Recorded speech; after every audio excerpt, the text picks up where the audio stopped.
Hi everyone, this is Emmy, and today I'm going to show you how to make these gorgeous cereal pops.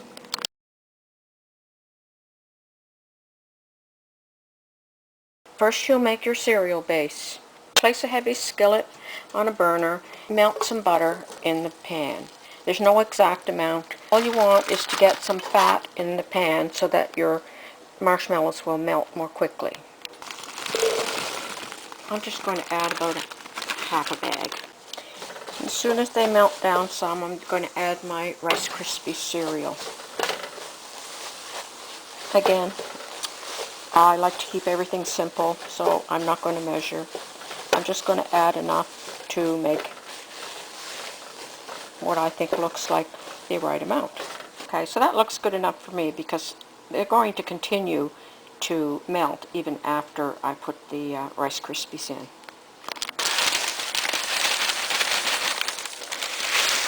I'm going to try that much. I'll add more if I need to.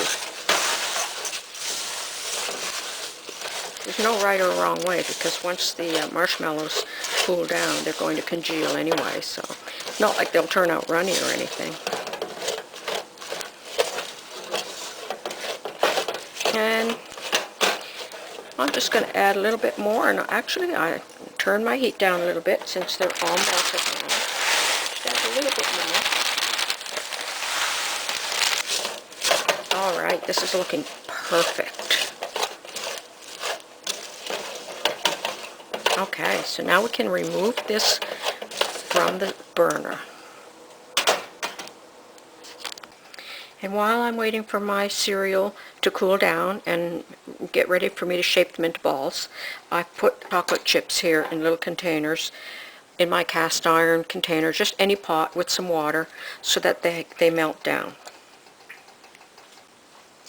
Okay, that's pretty much ready to start making our pops, and I have just taken some butter and I'm going to rub it through my hands. Just going to take handfuls and I'm going to shape them into little cereal balls, just like that.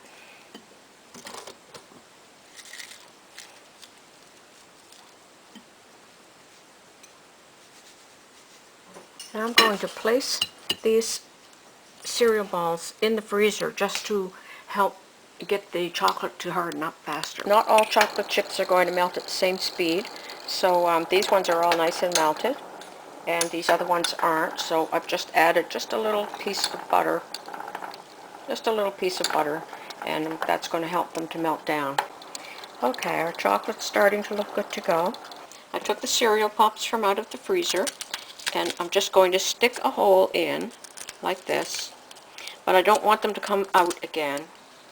So I'm just going to take one of my chocolate containers and I'm going to dip my sticks in before I put them in, and that'll act like a glue to hold my sticks in my cereal pops.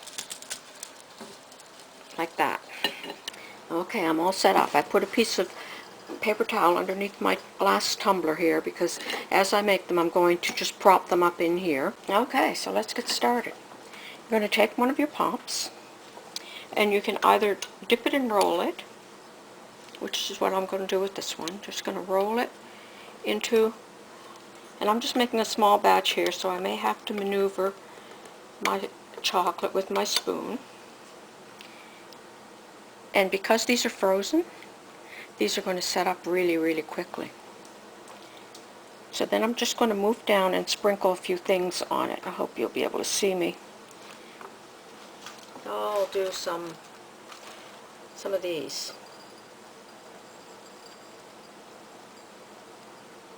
Like that. Placed it in my container to cool. Okay, let's get the next one. And let's go into the white chocolate.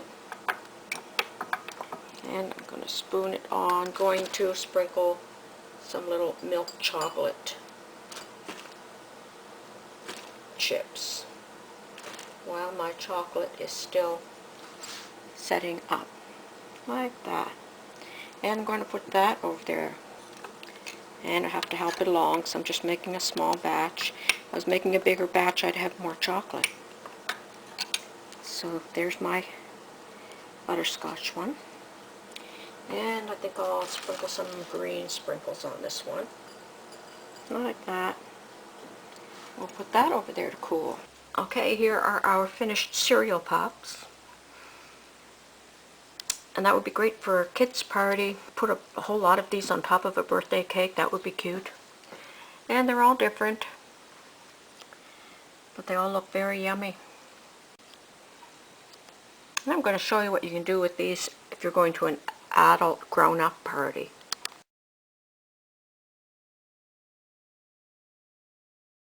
Just put them in little paper cups and everybody will love them. They're so delish.